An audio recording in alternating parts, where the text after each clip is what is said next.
नमस्कार दोस्तों, स्वागत है आप सबका दिल्ली आईएएस में। और चलिए शुरू करते हैं daily current affairs news analysis for UPSC CSC 2024। आज डेट है 22 जुलाई 2023 और जो हमारा प्रीलिम्स होने वाला है 26 मई 2024 को। तो हमारा पहला आर्टिकल है आज telecom regulatory authority of India. इसने फ्रेंड्स दोस्तों इसने एक रिपोर्ट रिलीज करी है और रिपोर्ट का नाम है leveraging artificial intelligence and big data in telecommunication sector. कैसे हम एआई और बिग डाटा का यूज़ कर सकते हैं टेलीकम्युनिकेशन सेक्टर में। तो पहले जानते हैं एआई होता क्या है, आर्टिफिशियल इंटेलिजेंस किसे कहते हैं। तो अगर कोई भी मशीन है और वो टास्क परफॉर्म कर सकती है। कैसे टास्क जो नॉर्मली ह्यूमन इंटेलिजेंस से सॉल्व होते हैं, और जैसे प्रॉब्लम सॉल्विंग हो गया, डिसीजन मेकिंग हो गया, तो उसको बोलते हैं आर्टिफिशियल इंटेलिजेंस, यानी कि इंटेलिजेंस जो है आर्टिफिशियली क्रिएट हुई हुई है। तो ये था हमारा आर्टिफिशियल इंटेलिजेंस। अब एआई और बिग डाटा का हम टेलीकॉम सेक्टर में कैसे यूज़ कर सकते हैं। जैसे आपका कोई कॉल करते हैं, वीडियो कॉन्फ्रेंसिंग करते हैं, कोई भी आप मैसेज ट्रांसफ़र करते हैं, तो उसमें एआई और बिग डाटा का क्या रोल है। तो देखिए, जो अगर एआई और बिग डाटा हम इसमें यूज़ कर सकते हैं तो इसमें बहुत ज़्यादा एक पोटेंशियल है टू इम्प्रूव एफिशिएंसी, प्रोडक्टिविटी और ऑटोमेशन करने का। हमारी जो सर्विसेज हैं, इससे नेटवर्क स्पीड इंक्रीज हो सकती है, कैपेसिटी इंक्रीज हो सकती है, लेटेंसी रिड्यूस हो सकती है। अगर डिले लगता है अब तक आपकी कॉल में, आप अपने ए फ्रेंड, मान लो आप कोई ए पर्सन है, बी को कॉल करता है और कॉल कनेक्ट होने में कई बार कॉल ड्रॉप आउट की प्रॉब्लम फेस करनी पड़ती है, या फिर कॉल कनेक्ट करने में टावर की प्रॉब्लम इशू आते हैं, और तो इस तरीके की प्रॉब्लम सॉल्व हो सकती हैं। और जो डिले लगता है यहाँ से कोई आप डाटा ट्रांसफ़र करते हैं ए से बी को और बी से ए को, जो लेटेंसी होती है, डिले इन डाटा ट्रांसमिशन, वो भी रिड्यूस हो सकती है। और ऑटोमेटेड सिस्टम हमारे डिजाइनिंग, डिप्लॉयमेंट, मेंटेनेंस और मैनेजिंग नेटवर्क में भी हेल्प कर सकते हैं। लेकिन चुनौतियाँ क्या क्या क्या हैं अभी, क्यों हम एआई और बिग डाटा का इफेक्टिवली यूज़ नहीं कर पा रहे हैं। तो इसके लिए कुछ कंस्ट्रेंट्स हैं। जैसे आप मेंस में कभी भी आंसर राइटिंग करें, आपको कुछ उसके पॉजिटिव लिखने पड़ते हैं, कुछ नेगेटिव लिखने पड़ते हैं, कोई एडवांटेज, कंसर्न्स, इस तरीके से। तो कंस्ट्रेंट्स क्या हैं अभी। कंस्ट्रेंट्स हैं इसमें कि absence of data protection bill in India. जो टेलीकम्युनिकेशन सेक्टर है, ये पूरा का डाटा का खेल है। डाटा ट्रांसमिशन होता है, चाहे आपका वॉइस डाटा हो, ऑडियो डाटा हो, कोई और डाटा, मल्टीमीडिया डाटा हो। तो एक अभी हमारे पास कॉम्प्रिहेंसिव डाटा प्रोटेक्शन बिल की एब्सेंस है इंडिया में। तो इससे कोई भी जो पॉलिसी है उसे बनने में प्रॉब्लम आते हैं, सेवरल लिटिगेशन पहुंचती है कोर्ट में कि हमारा data, right to privacy hurt हो रही है, इस तरीके से।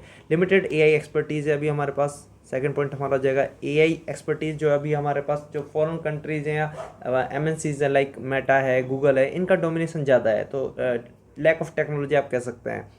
तीसरा पॉइंट है लिमिटेड एक्सेस टू डाटा। अभी डाटा हमारे पास जो इंडिया में होता है, जनरली आपने देखा होगा, फेसबुक है, मेटा कंपनी है, गूगल है, इनके पास large large large set of data है। और तो लैक ऑफ डाटा है, लिमिटेड R&D एफर्ट होता है इंडिया में। जो R&D स्पेंडिंग ओनली 0.7% होता है। इसमें मेजोरिटी जो इन्वेस्टमेंट है वो गवर्नमेंट सेक्टर का होता है, प्राइवेट सेक्टर का उतना पार्टिसिपेशन नहीं है। इस अगली जो प्रॉब्लम है interoperability and compatibility among different AI system and data sources है। अब मान लीजिए जियो अपना तरीके का कुछ एआई लेके आता है, वोडाफोन अपना लेके आता है, वोडाफोन आइडिया। तो इंटरऑपरेबिलिटी इनके बीच में एक दिक्कत आती है। Lack of industry wide standards हैं। अब जियो कोई कल को एआई सिस्टम लेके आता है अपना टेलीकम्युनिकेशन नेटवर्क को कराने के लिए, तो ये डिफरेंट प्रोटोकॉल्स का यूज़ कर रहा है, डिफरेंट स्टैंडर्ड्स मेजर कर रहा है, और दूसरी जो कंपनी है वो दूसरे कर रही है। तो एक यूनिफॉर्म स्टैंडर्ड्स की होना की ज़रूरत है, और ये मल्टी ग्लोबल लेवल पे हो सकता है, G20 के थ्रू हो सकता है। तो क्या रिकमेंडेशंस किया है ट्राई ने। तो ट्राई के कुछ रिकमेंडेशंस है। इन जनरली रिकमेंडेशंस का आपका मेंस आंसर राइटिंग में सॉल्यूशन की तरफ जाते हुए कुछ रिकमेंडेशंस लिख सकते हैं, आपको अच्छी लगे। जैसे कि नीड फॉर ग्लोबल कोलाब्रेशन, बहुत अच्छी लाइन है, आप कहीं भी लिख सकते हैं मेंस के आंसर राइटिंग में। ग्लोबल कोलाब्रेशन होना चाहिए, ग्लोबल रेगुलेशंस होने चाहिए to responsible and ethical manner में, ताकि इसका यूज हो। और एप्लीकेबल अक्रॉस सेक्टर्स होना चाहिए कि need to adopt a regulatory framework that should be applicable across sectors. इसके अलावा अगली कुछ रिकमेंडेशन आप लिख सकते हैं, जैसे इंडिपेंडेंटरी स्टेचुरी बॉडी का होना जरूरी है, जो कि जो रिस्पॉन्सिबल एआई डेवलप करे उसके लिए उसको कंट्रोल कर सके। For example artificial intelligence, data authority of India, इस तरीके से। और एक multi stakeholder body create की जा सकती है जो एडवाइजरी बॉडी का काम करेगी, तो स्टैच्यूटरी अथॉरिटी के लिए। तो ये हमारा एक आर्टिकल था ट्राई के रिपोर्ट पे, जिसने एआई और बिग डाटा को कैसे यूज़ करते हैं इस बारे में बताया है। चलिए देखते हैं अगला आर्टिकल क्या है। अगला आर्टिकल है दोस्तों, जो अभी अभी तो जॉइंट पार्लियामेंट्री कमेटी ने क्लियर्स कर दिया है ऑल चेंजेस को गो अहेड दे दिया है जो हमारा फॉरेस्ट कंजर्वेशन अमेंडमेंट बिल था 2023 का, ये फॉरेस्ट कंजर्वेशन अमेंडमेंट जो बिल था ये कुछ नए तरीके के प्रोविजंस लेके आया था कि किस तरीके से फॉरेस्ट एरिया को नॉन फॉरेस्ट एरिया में कन्वर्ट किया जा सकता है, कहाँ पर कहाँ पर जो ये एक्ट एप्लीकेबल नहीं होगा। फॉर एग्जांपल इंडिया है, इंडिया के जो बॉर्डर एरियाज़ हैं वहाँ पर क्यों एप्लीकेबल नहीं होगा, नेशनल सिक्योरिटी रिलेटेड प्रोजेक्ट है वहाँ पर परमिशन लेने की आवश्यकता नहीं पड़ेगी, इस तरीके से। तो इस ये बिल था जो कंटेंटियस था, इस पर विवाद था, अपोजिशन इशू रेज कर रहा था, तो इसे जॉइंट पार्लियामेंट कमेटी को पास भेजा गया था। अब उसने इसको क्लियर्स कर दिया ऑल चेंजेस को। जॉइंट पार्लियामेंट कमेटी क्या होती है दोस्तों, जैसे आपका जो पार्लियामेंट होती है इसका एक हाउस होता है लोकसभा, एक होता है राज्यसभा। तो पार्लियामेंट्री कमेटीज दोनों हाउसेस की अलग अलग भी होती हैं, parliament committee of Lok Sabha, parliamentary committee of Rajya Sabha. लेकिन एक कमेटी ऐसी होती है जॉइंट पार्लियामेंट्री कमेटी, जिसमें मेंबर्स जो होते हैं वो दोनों हाउसेस से आते हैं, लोकसभा से भी और राज्यसभा से भी। इसको बोलते हैं जॉइंट पार्लियामेंट्री कमेटी।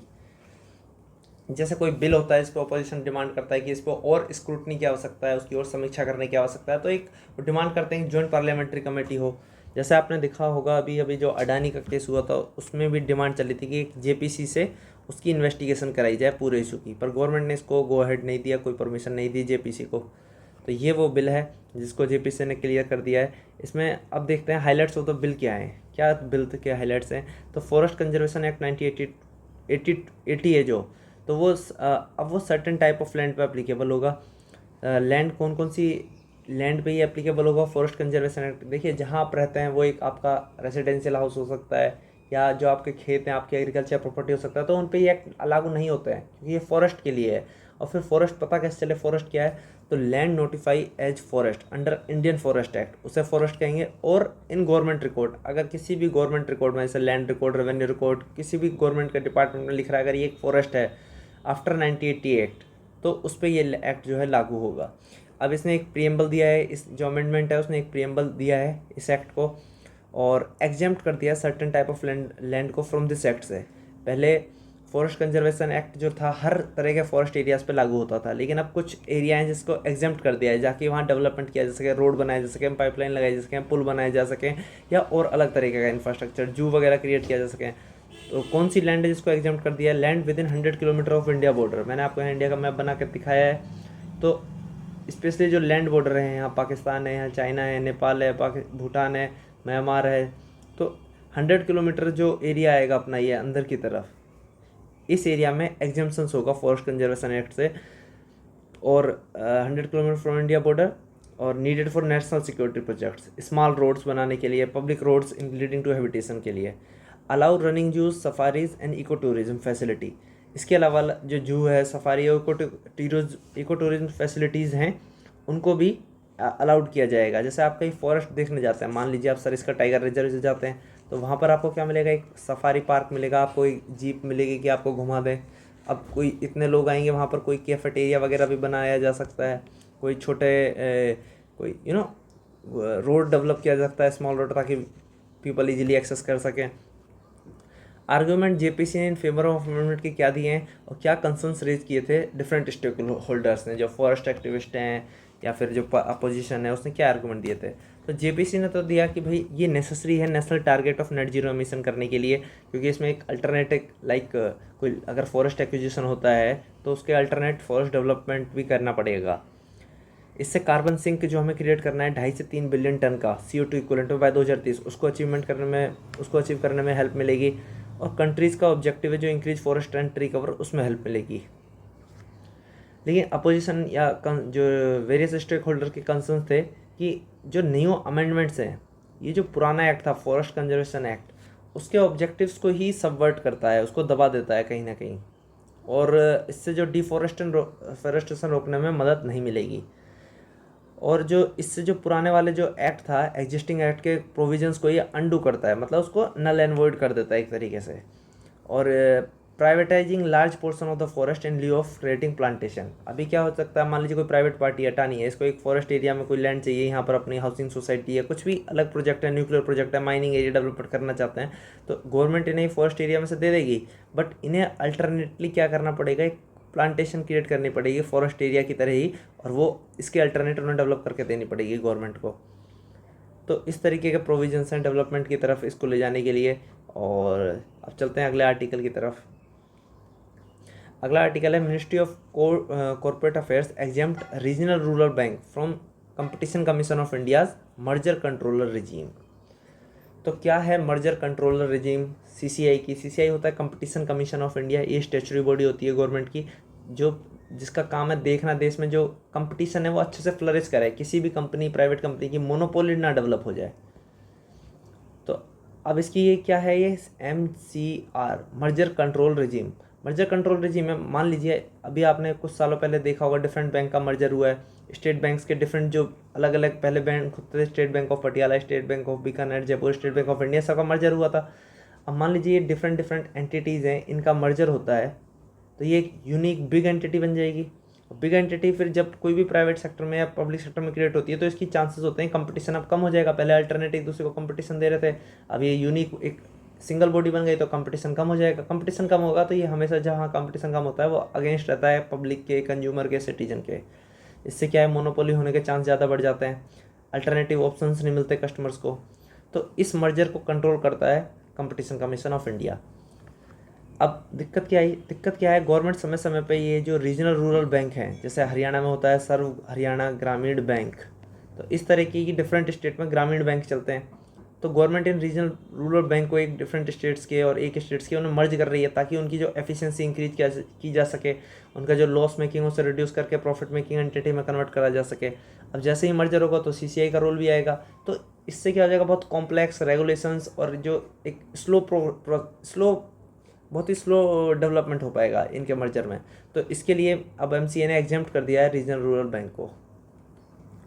आगे क्या कहता है, exemption from prior scrutiny and approval of the Competition Commission of India, इससे एग्जेम्प्ट कर दिया। प्रायर जो स्क्रूटनी और अप्रूवल लेना था कंपटीशन कमीशन ऑफ इंडिया से would be available for 5 years। CCI has mandate to examine the merger and consolidation will lessen competition for after consumer interest. ये वही बात जो मैं आपको कह रहा हूँ, ठीक है। और कंसोलिडेशन ऑफ RRB, कि RRB का कंसोलिडेशन कैसे हो रहा है, तो ये एक फेज मैनर में स्टार्ट हो गया था 2005 से ही।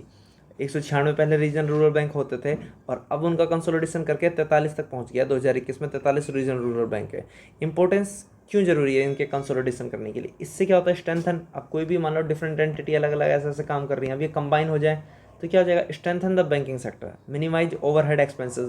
पहले यहाँ सबके मैनेजर अलग अलग थे, अब यूनिक एंटिटी है तो सबके जनरल मैनेजर एक ही होंगे, तो कितना ओवरहेड जो एक्सपेंसेस है वो रिड्यूस हो जाएंगे।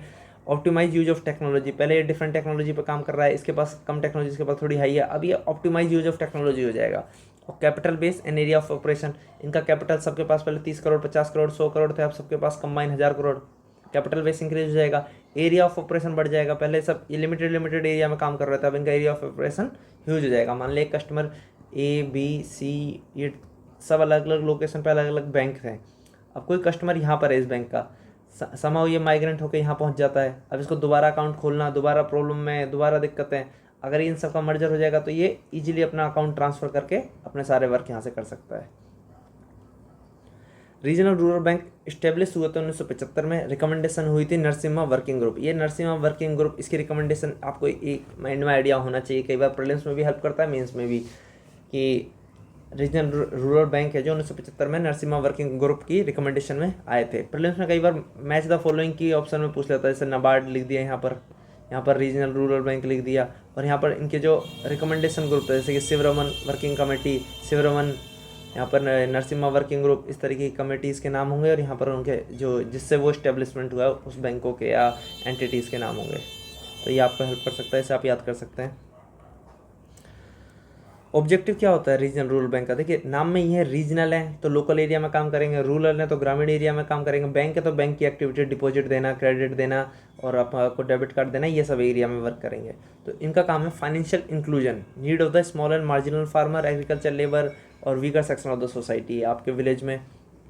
क्योंकि आप देखें जो बड़े बैंक होते हैं, कमर्शियल बैंक होते हैं, स्टेट बैंक ऑफ इंडिया है या फिर ICICI है, HDFC है, प्राइवेट है, ये सब शहरों में ज़्यादा एक्टिव रहते हैं, विलेज में इनकी प्रेजेंस लिमिटेड रहती है। तो इस तरह की फाइनेंशियल इंक्लूजन करने के लिए रीजनल रूरल बैंक हेल्प करते हैं।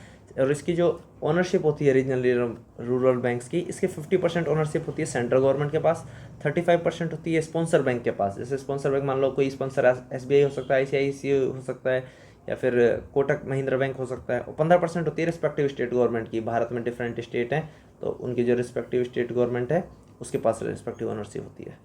चलिए चलते हैं इसी के साथ अगले आर्टिकल पे।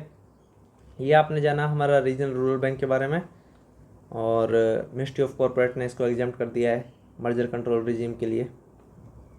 अगला आर्टिकल है first ever credit guarantee scheme for live stock sector launch. अभी आपने देखा होगा किसानों के पास होता है किसान क्रेडिट कार्ड। जिस किसान के पास क्रेडिट कार्ड है वो अपना बैंक से, एटीएम से, कहीं से भी लोन ले सकता है इजीली, और अपने ऑपरेशनल एक्सपेंसेस को मैनेज कर सकता है। जैसे कि मान लो से कोई ट्रैक्टर खरीदना है, कुछ अपना हाउसिंग रिपेयर मेंटेनेंस करवाना है, कोई मशीन खरीदनी है कल्टीवेटर रिलेटेड या कोई मशीन, तो उन सब से उसको अपने पूरे ईयर, एक साल का जो उसका जो फार्मिंग ईयर है उसमें वो अपना मैनेज कर सकता है। लेकिन जो उन किसानों को क्या है जो पशुपालन करते हैं, तो उनके लिए first ever credit guarantee scheme आई है लाइव स्टॉक सेक्टर के लिए। तो जो लॉन्च करने वाली मिनिस्ट्री है ministry of fishery and animal husbandry, और ये फंड जो आएगा वो आएगा animal husbandry infrastructure development fund. ये स्ट्रेंथन करेगा क्रेडिट डिलीवरी सिस्टम को, और क्रेडिट जो है एमएसएमई और जो एंगेज हैं लाइव स्टॉक सेक्टर में उनको हेल्प करेगा। और क्रेडिट गारंटी फंड ट्रस्ट है 750 करोड़ रुपए का, और coverage up to credit guarantee coverage of up to 25% of credit facility extend to MSME. अब सिग्निफिकेंस क्या है इसका, अगर मान लो किसी पशुपालन को, किसी किसान को या एमएसएमई जो इस फील्ड में है, इससे रिलेटेड कोई कोऑपरेटिव्स हैं, उनको अगर फंड मिल जाएगा तो उससे क्या होगा, तो access to finance for unserved livestock sector, making availability of financial assistance from lender to mainly first generation entrepreneurs.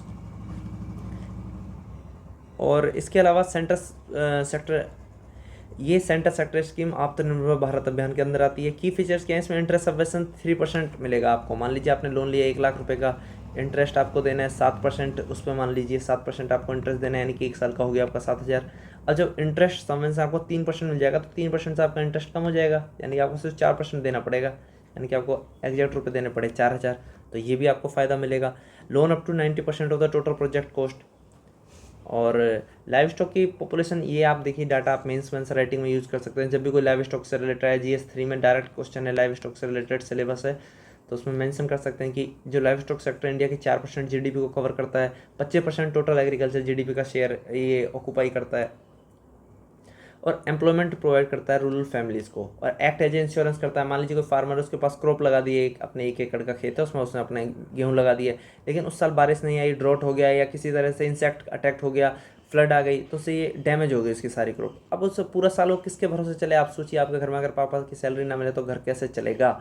तो इसी तरह अगर फार्मर की क्रॉप डैमेज हो जाती है, तो अगर वो लाइव स्टॉक मैनेज करता है, लाइव स्टॉक रखता है, पशुपालन करता है, तो उस पशु का दूध बेच के और पशु का अन्य तरीके से पशु बेच के तो वो अपनी आजीविका कमा सकता है यहाँ से। तो act as insurance against crop failure. तो इससे आपको इस तरह से आंसर आपको मेंस आंसर राइटिंग में भी लिखना है। तो ये था आर्टिकल लाइव स्टॉक के बारे में। आज के लिए दोस्तों फिर इतना ही। Thanks for watching this video. Please like, share and subscribe. And आपका जो सब्सक्रिप्शन है, लाइक है, शेयर है, वो हमें मोटिवेशन देगा नेक्स्ट वीडियो बनाने के लिए। टारगेट करते हैं 50 लाइक्स इस वीडियो के लिए। Thank you very much for watching this. और प्लीज़ अपने कमेंट जरूर लिखिए फीडबैक में। कमेंट्स में आपके कुछ भी सजेशंस हैं, कोई क्वेरीज है, कोई आप स्पेशल वीडियो चाहते हैं। Thank you very much for watching this video.